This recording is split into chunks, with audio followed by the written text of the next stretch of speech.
জুবিনৰ টেনশ্যনটোৱে বৰ বেয়াকৈ মাথা খাব ধৰিলে। এইফালে বাজেটৰ টেনশ্যন, আনফালে আকৌ মই মানুহখিনিকো কথা দিছোঁ। কি কৰা যায় এতিয়া? যিকোনো প্ৰকাৰে হ'লেও মোৰ এই অনুষ্ঠানত জুবিনক নিব লাগিবই। হে প্ৰভু, কিবা এটা ৰাস্তা দেখুওৱা তুমি।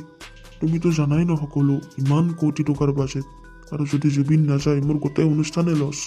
নাই নাই, এইটো মই কেতিয়াও হ'ব দিব নোৱাৰোঁ। জুবিনক নিয়াৰ কাৰণে মই যিমান তললৈ নামিব লাগে সিমান তললৈ নামিম। মুঠতে মোৰ অনুষ্ঠান লছ হ'ব নোৱাৰে। জুবিনক নিয়াটো মই নিমেই। হেৰি, আপুনিচোন পুৱাৰ পৰা আকৌ এটা খোৱা নাই হে? আহকচোন, মই কিবা এটা বনাই দিওঁ, খাই লওকহি। অনিতা, তুমি যোৱাচোন, মোক অলপ অকলশৰে থাকিব দিয়া। আপোনাৰ কিহৰ ইমান টেনশ্যন হৈ আছে মোক কওকচোন। অনিতা, তুমি কি বুজিবা মোৰ টেনশ্যনৰ কথা? তথাপিও কওকচোন, আপোনাৰ কিহৰ ইমান টেনশ্যন হৈছে? কি জানি মই কিবা অলপ আপোনাক চলিউশ্যন দিব পাৰোঁহে। অনিতা, তুমিচোন জানাই মোৰ অনুষ্ঠানটোলৈ বেছিদিন সময় নাই, আৰু মোৰ এই অনুষ্ঠানৰ একমাত্ৰ ইনকাম চ'ৰ্চ হৈছে জুবিন। কিয়, জুবিন নাযায় নেকি আপোনাৰ অনুষ্ঠানত এইবাৰ? নাই হা নমিতা, জুবিনৰ বোলে এইবাৰ মন যোৱা নাই অনুষ্ঠান যাব। কিনো কয় হে, জুবিন নগ'লেচোন আপোনাৰ গোটেই অনুষ্ঠানে লছ হৈ যাব। মোৰ সেইটোৱে টেনশ্যন হৈছে অনিতা, জুবিন নগ'লে মোৰ গোটেই অনুষ্ঠানেই লছ। সিদ্ধাৰ্থৰ লগত আপুনি কথা পাতিছিল নে? কি কৈছে সি? কথা পাতিছোঁ অনিতা, কিন্তু সিও মেনেজ কৰিব পৰা নাই। ৰ'বচোন দে, সিদ্ধাৰ্থক এবাৰ মই ফোন কৰি চাওঁ। কৰা অনিতা, তুমিও কথা পাতি চোৱা এবাৰ। হেল্ল' সিদ্ধাৰ্থ, ক'ত আছা তুমি? আৰে অনিতা বৌ, আজি ইমান দিনৰ মূৰত মনত পৰিল যে মোলৈ, কওকচোন। সিদ্ধাৰ্থ, মই শুনিবলৈ পাইছোঁ যে আমাৰ নৰ্থ ইষ্ট ফেষ্টিভেলছত বোলে জুবিন নাযায়। হে বৌ, মোৰো তাকে লৈ বহুত টেনশ্যন হৈছে হে। আমাৰ মহন্ত দাইটো মোক সদায় কৈ আছে, কিন্তু মই পাৰা নাই মেনেজ কৰিব। সিদ্ধাৰ্থ, তুমি তেনেকুৱা কথা নক'বা প্লিজ। তুমিতো জানাই ন আমাৰ এই অনুষ্ঠানটোত জুবিনৰ কিমান প্ৰয়োজন আছে। জুবিন নগ'লে আমাৰ এখেতৰ অনুষ্ঠানটো গোটেই লছ হৈ যাব। মই জানো হ'ব, মই সকলো বুজিবা, কিন্তু মই পাৰা নাই সেই মেনেজ কৰিব। যিয়ে নহওক সিদ্ধাৰ্থ, তুমি কিবা এটা কৰাও ভাইটি।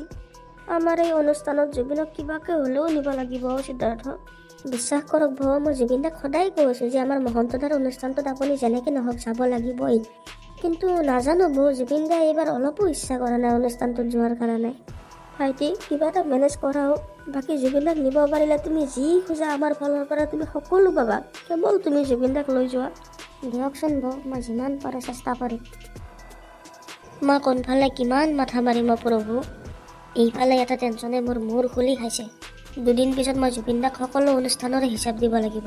ইমান লাখ টকাৰ হিচাপ মই জুবিন দাক দিওঁ কেনেকৈ? নাই, কিবাকৈ হ'লেও আমাৰ মহন্তদাৰ অনুষ্ঠানটোত জুবিন দাক নিব লাগিবই। তাতে লৈ যোৱাৰ পিছত জুবিন দাৰ কিবা এটা ব্যৱস্থা কৰি দিম আৰু বাপেকে। এইবাৰ খেলাখন ময়ো দেখাই আছোঁ। সিদ্ধাৰ্থ কি ক'লে অনিতা? কিনো ক'ব আৰু সিও বোলে বহুত লাগি আছে আমাৰ অনুষ্ঠানটোত নিয়াৰ কাৰণে, কিন্তু সি মেনেজ কৰিব পৰা নাই। তোমাক কৈছোঁচোন অনিতা যে জুবিনে আমাৰ অনুষ্ঠানটোত যোৱাৰ কাৰণে এইবাৰ অলপো ইচ্ছা কৰা নাই। দিয়া, হ'ব দিয়া, এইবাৰ চাগে আমাৰ অনুষ্ঠানটো গোটেই লছতে যাব। নাই, আমাৰ ইমান কোটি টকাৰ বাজেট, আমি এনেকৈ লছ হ'ব দিব নোৱাৰোঁ নহয়। তেনেহ'লে তুমি কি কৰিম বুলি ভাবিছা? মই এটা কথা ভাবিছোঁ, আপুনি বা কি কয়? কি কথা ভাবিছা তুমি? আপুনি কেৱল মই কোৱাৰ দৰে জুবিনক ক'ব, চাব আমাৰ অনুষ্ঠানত জুবিন নোযোৱাকৈ নোৱাৰিব। আৰে কি কোৱা অনিতা, কোৱা সোনকালে কোৱা মোক, মই জুবিনক এতিয়াই ফোন কৰি আছোঁ। আচ্ছা, ইম'চনেল ব্লেকমেইলিং। তোমাৰ কিন্তু মাথাটো মানিব লাগিব দেই অনিতা। ৰ'বা, মই জুবিনক এতিয়াই কল কৰি আছোঁ। ঠিক আছে, মই কোৱাৰ দৰে আপুনি জুবিনক কথাখিনি কওক, আৰু মই আপোনাৰ কাৰণে কিবা এটা খাবলৈ বনাওঁ। ঠিক আছে অনিতা, তুমি যোৱা, বাকীখিনি মই মেনেজ কৰি আছোঁ। হেল্ল' জুবিন, ক'ত আছা তুমি? মহন্ত, মই ষ্টুডিঅ'ত আছোঁ, কোৱা। জুবিন, তুমি আমাৰ অনুষ্ঠানটোৰ কথা কি ভাবিলা? এই মহন্ত, মোৰ এইবাৰ অলপো ইচ্ছা যোৱা নাই। প্লিজ জুবিন, তুমি তেনেকৈ নক'বাচোন, কিবা এটা মেনেজ কৰা। মহন্ত, তুমি মোক আজি 3 দিনমানৰ পৰা কৈ আছা, কিন্তু মোৰ এইবাৰ ইচ্ছা যোৱা নাই অলপো। প্লিজ জুবিন, তুমি মোৰ ভাল বন্ধুৰ দৰে, অলপতো বুজিব চেষ্টা কৰা। তুমি জানা ন জুবিন, মোৰ ইমান কোটি টকাৰ বাজেট, তাতে আৰু মই মানুহখিনিকো কথা দিছোঁ তোমাক নিম বুলি। এতিয়া তুমিয়ে কোৱা জুবিন, মই যদি তোমাক নিব নোৱাৰোঁ, মোৰ জানো সন্মান নাযাব মানুহখিনিৰ আগত? ধেৎ তেৰি মহন্ত, মোৰ যাব ইচ্ছা থাকিলে তুমি মোক ইমান ক'ব নালাগে নহয়। তুমি এটা কাম কৰা মহন্ত, তুমি মোৰ সলনি পাপনৰ অনুষ্ঠানটো ৰাখি দিয়া। নাই জুবিন, সেইটো কেতিয়াও হ'ব নোৱাৰে, কাৰণ মই পাপনৰ লগত কথা পাতিছোঁ। পাপনে নোৱাৰে, কাৰণ পাপনৰ বেলেগ ঠাইত অনুষ্ঠান আছে। আচ্ছা ঠিক আছে মহন্ত, মই আকৌ এবাৰ চিন্তা কৰি চাম বাৰু। চিন্তা নহয় জুবিন, তুমি যোৱাটো যাব লাগিবই, নহ'লে কিন্তু মই ছুইচাইড কৰি দিম। মহন্ত এইবিলাক নক'বাচোন, নাপায় এইবিলাক ক'ব। মই মিছা কোৱা নাই জুবিন, তুমি যদি সঁচাকৈ নোযোৱা ন, তেতিয়াহ'লে মই কিন্তু ছুইচাইড কৰিব বাধ্য হৈ যাম, কাৰণ মোৰ অনুষ্ঠানটোৰ লগত গোটেই সন্মানে জড়িত হৈ আছে। ঠিক আছে মহন্ত, মই চিন্তা কৰি তোমাক আবেলি জনাই আছোঁ। ঠিক আছে জুবিন, তুমি মোক কল কৰিবা। আশা ৰাখিলোঁ নিগেটিভ এনচাৰ নাপাওঁ যাতে। য়েছ, ইছকো কেহতে হে ইম'চনেল ব্লেকমেইলিং। এতিয়া জুবিন মোৰ অনুষ্ঠানত নোযোৱাকৈ থাকিব নোৱাৰে। অনিতা, অনিতা, মোৰ ব্ৰেকফাষ্ট ৰেডি হ'লনে? অঁ হৈছে, হওক খাই লওক সি। গৈছোঁ, তুমি ৰেডি কৰা। অহোৰাত্ৰি অনামিল সপন প্ৰতাৰিত, বাস্তৱ মোৰ কাষত ক্ৰন্দন বৰষিত, আগত সুৰুজৰ দিবা স্বপ্ন।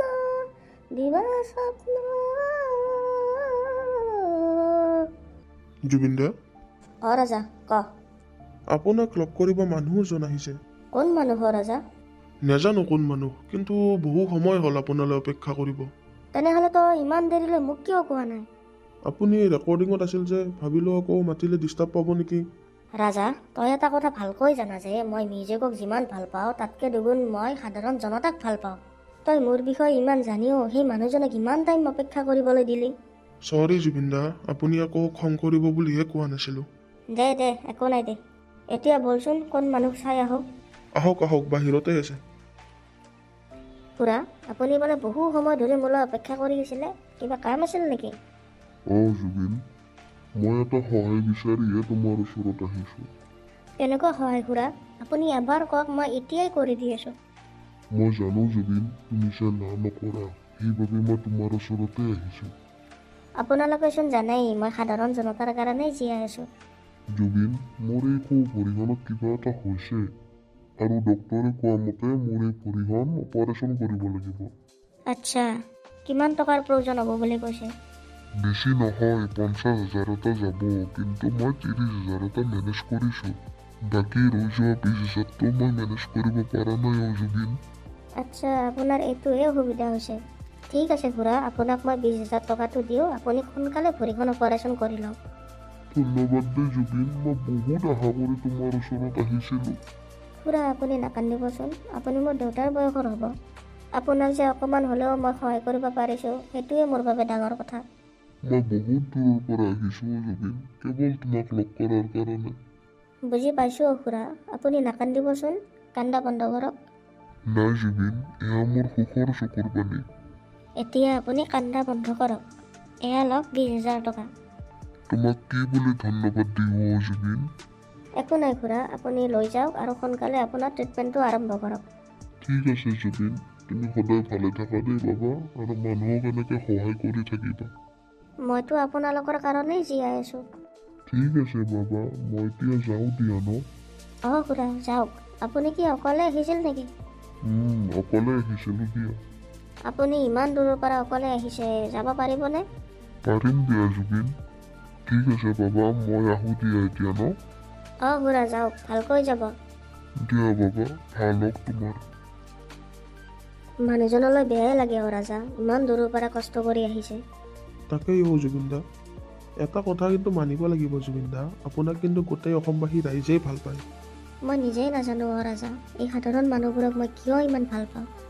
বিপদত পৰা বুলি ক'লে মই সহায় নকৰাকৈ থাকিবই নোৱাৰোঁ। সেইকাৰণেতো আপোনাক হাৰ্টথ্ৰব বুলি কয়। যাওঁ ব'ল এতিয়া, গানৰ ৰেকৰ্ডিংবোৰ কৰোঁ। বলক।